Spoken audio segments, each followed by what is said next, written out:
ñu ngi leen di nuyu ku ci nekk ci sa tur ak sa sant di ko tàmbalee ci journaliste yi muy presse nationale bi ak presse internationale ci seen teewaay fii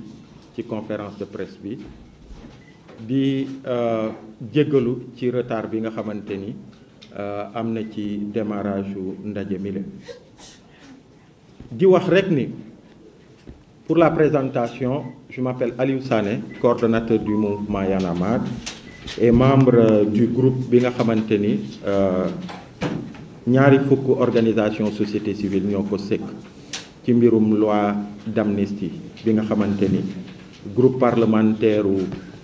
majorité présidentielle proposé na ci benn loi d'interprétation di wax rek ni gannaaw bi ñu defee ci fan yi ñu jógee benn communiqué bi nga xamante ni 20 organisations société civile yooyu ñoom ñoo ko fësal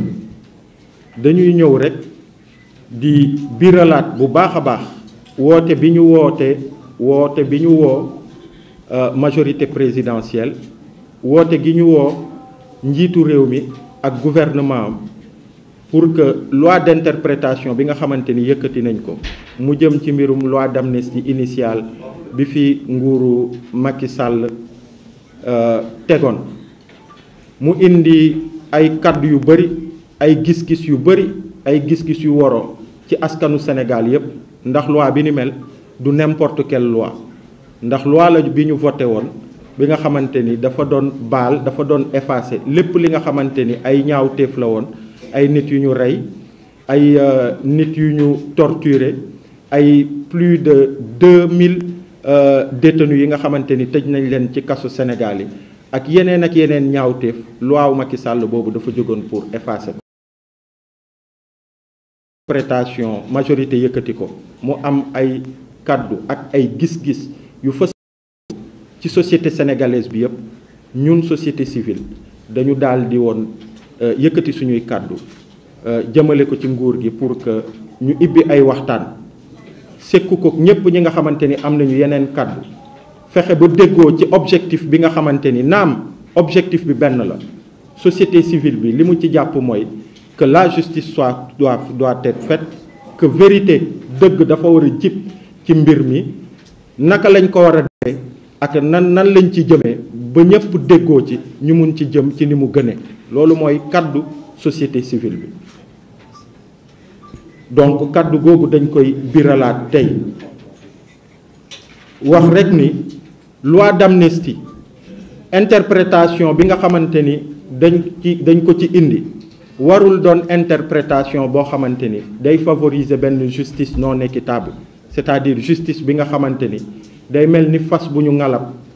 ñu takkal ko ay œillères fenn rek lay gisee mu am yeneen ak yeneen yi nga xamante ni justice bi ne serait-ce que pour l'éclatement de la vérité war na ci gëstu pour que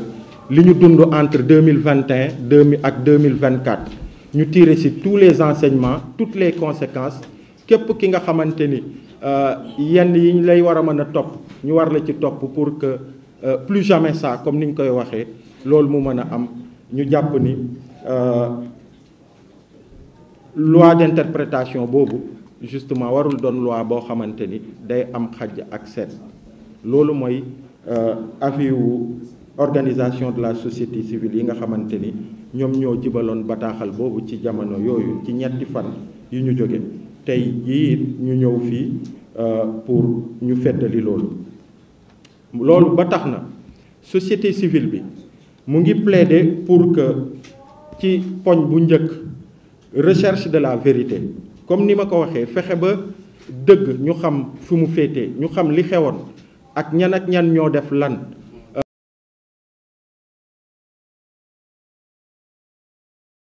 ñu bañ a amaat ay yi ni mel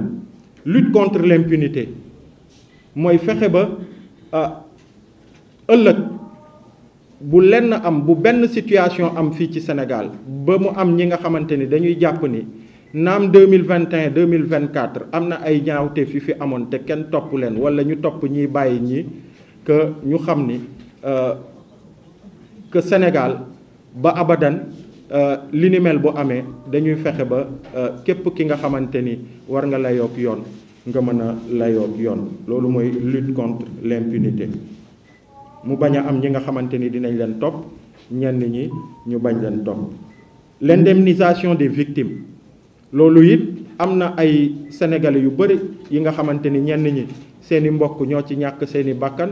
ñenn ñi dañ leen ci tëjoon, ñenn ñi dañ ci jëlee laago, waaye it am na ay sénégalais yi nga xamante ni dañ ci yàqule. fexe ba nguur gi mu am taxawaay bi war pour que ñoom ñu mën a am ndàmpaay. fexe it ndax crise bi ni mel bu amee bokk na ci ay solo yi mu am mooy fexe ba ñu mun ci jàngee dara, ñu mën a tëggaat suñuy kuréel, ñu engagé ay réformes yi nga xamante ni day fexe ba suñuy institution mu gën a taxaw pour que yi ni mel ñu mun ko prévenir dans le futur et que voilà ñu mun ci am ay taxawaay yi war. ak participation inclusive loolu it bokk na ci ponk yi nga xamante ni société civile jàpp na ni am na solo mooy dañu war a fexe ba ci li ni mel loi d'amnistie bi ak loi d'interprétation bi mu bañ a doon l'affaire d'une majorité présidentielle, mu bañ a doon l'affaire d'un groupe parlementaire, waaye day doon l'affaire de toute la société civile sénégalaise. ndax yéen ñëpp ñi fi nekk nii wóor na ma ni ku ci nekk à sa manière ci jamono yooyu am na ni mu dundee jéye yi fi amoon, ku ci nekk am na nu mu ko dundee. donc fexe ba de façon inclusive li koy saafara ak liy fexe ba bu mu amati que ñu déglu ci ñëpp, que ñëpp mun ci indi seen xalaat, et que après le président de la République ak nguur gi nga xamante ni ñoom ñoo jiite réew mi ñu mën a tirer les enseignements et que ñu mën a jël décision yi nga xamante ni ñoom ñoo war. et pour terminer bokk na ci exigence yi waxoon nañ ko dinañ ko waxaat tant qu'on a l'opportunité de le dire, parce que loi bi suba la war a jàll assemblée. ñu jàpp ni loi bi le dañu ko war a retirer, dañ ko war a tegandi ci suuf ba waxtaan yooyu mu am pour que ñu xool de façon concertée askanu Sénégal yëpp ci diversité am ñu mën a ku nekk joxe sa xalaat pour que loi bi ñu mun a voter loi bi gën, loi bi nga xamante ni moo méngoo volonté wu majorité wu sénégalais yi ak leur diversité, pour que d'ailleurs loi bi bu jógee bu dee dafa jàll assemblée c'est une loi qui est susceptible d'être attaquée au niveau du Conseil constitutionnel. yooyu yëpp day doon ay risques yi kii, et que bu jàlloon foofu sax la meilleure loi mooy loi boo xamante ni day am consensus de telle sorte que bu ñuy mettre en œuvre sax yi nga xamante ni moom la dëxëñ mu bañ a am ay jafe-jafe. donc loolu laa amoon li may indi ci kàddu yu njëkk. amoon aussi quelques ponks yi nga xamante ni dama ko bëggoon indi rek en guise de d'éclairage pour une meilleure compréhension mu ngi ci texte bi mais dama ko noté woon. première chose mooy wax ni kuréelu société civile yi kaddu yu ñu jibal kaddu impunité la, kaddu pour que dëgg bañ a jib, kaddu non c'est injuste de le dire que la seule voie bi nga xamante ni moom moo bëgg que justice soit faite ci événement yi nga xamante ni 2021 2024 mooy li nga xamante ni loi d'interprétation moom la porté, loolu du dëgg. wax nañu ci suñu texte ni dañu bëgg justice, dañu bëgg vérité, dañu bëgg que toute la lumière soit faite, mais fexe ba mu bañ a doon justice bi nga xamante ni day favoriser ñenn ñi et que mu nopp ci yenn yi. et pour preuve man bi di wax ak yéen je suis une victime du régime de Macky Sall. bokk naa ci ñi nga xamante ni tëj nañ leen kaso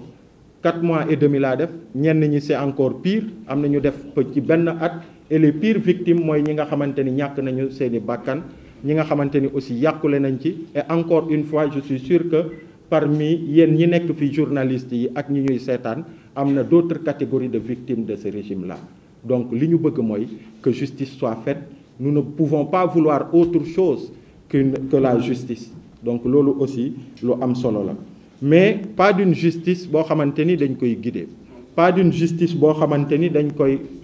tegal ay œillères. encore une fois loolu bëggoon nañ ko ñu wax, parce que et que les crimes quelle que soit leur forme, am na crime bi nga xamante ni majorité bi ci seen première, en tout cas seen première ou deuxième version wu loi d'interprétation bi ils ont dit crime de sang. encore que juristes yi nee nañ crime de sang amul fenn mais au-delà des pertes en vies humaines boo xamante ni mooy li gën a pire ci crime yi nga xamante ni am na fi ci jamono yooyu mais il y a d'autres catégories de crimes homicide kii nu mu tuddati incendie volontaire crime la ak yeneen donc il faut que ci champ boobu noonu ñu gën ko yaatal pour que ñu bañ a topp ñenn ñi ba que ñenn ñi nga xamante ni def nañu yeneen catégorie wu crime qu'ils ne puissent pas être poursuivis et loolu malheureusement loolu buñ ci bàyyiwul xel day créer précédent bu dangereux ci réew mi donc cela voudrait dire que dans l'avenir c'est-à-dire manifestation sous prétexte que manifestation day am rek que nit mun na jóg dem taali këru keneen ce serait un précédent dangereux même pour le régime qui est là actuellement donc moo tax ñu bëgg daal ñu yaatal mbir yi jox la possibilité à la justice pour que yooyu yëpp mu mun ko xool et encore une fois pour terminer nous on ne parle pas des manifestants ordinaires jeunes yi nga xamante ni daan nañu manifester policiers yi bu ñu leen di topp ñu taal pneu fii taal pour barricader wu pour que policiers yi bañ a foncer ci ñoom on ne parle pas de tous ceux qui ont exprimé leurs opinions ñu jàpp leen tëj leen ci naka su dul noonu ay délit d'opinion ay yeneen ak yeneen même l'actuel président en a été victime man mi di wax ak yéen j'en ai été victime et d'autres en ont été victimes et on ne parle pas non plus de tous ces sénégalais yi nga xamante ni dañu leen rafle dañu leen di fekk ci tali bi rafle leen ñenn ñi dañuy xool seeni téléphone gis ci photo wu seen leader Ousmane Sonko ñu rafle leen on ne parle pas de tout cela et il y en a des centaines ou milliers ñi nga xamante ni ñooñu c'est des innocents on ne parle pas de ça mais on parle des faits graves yoo xamante ni quand même marqué nañu esprit wu sénégalais yi que ce soit des crimes ak yenn faits yi nga xamante ni c'est constitutif d'être des faits yi nga xamante ni mun nañ leen yóbbu en correctionnel c'est de ça qu'on parle voilà donc encore une fois loolu moo doonoon cadre société civile bi et dire aussi que pour des victimes comme nous le plus important pour nous c'est pas forcément qu'on nous indemnise le plus important pour nous c'est pas de nous dire que il y a une loi d'interprétation boo xamante ni dañ ko teg ba yéen kenn dootul xool ci yéen non mais on a besoin aussi d'être réhabilités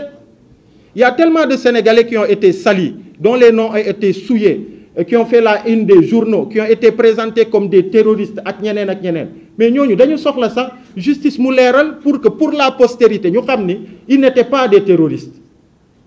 man tey il avait été dit à l'époque que dama doon wër ak sama oto di siphonner sama kii di jël essence di jox ndaw ñi pour ñuy taal ça a fait la une de certains journaux mais moi en tant que victime j'ai besoin que la vérité soit faite que pour la postérité que mes enfants qu'ils puissent retenir que j'ai été même réhabilité par la justice mais plutôt que et non de se dire que non finalement il y a eu une loi d'interprétation qui a fait que non c'est pas ça donc loolu mooy kaddu gi di jéggalu ci guddaay bi jàppoon ni ponk yi ay ponk yu am solo la yi nga xamante ni ci kàllaama wolof laajoon na pour que ñu indi ci ay leeral jaa ngeen jëf merci beaucoup. Oui,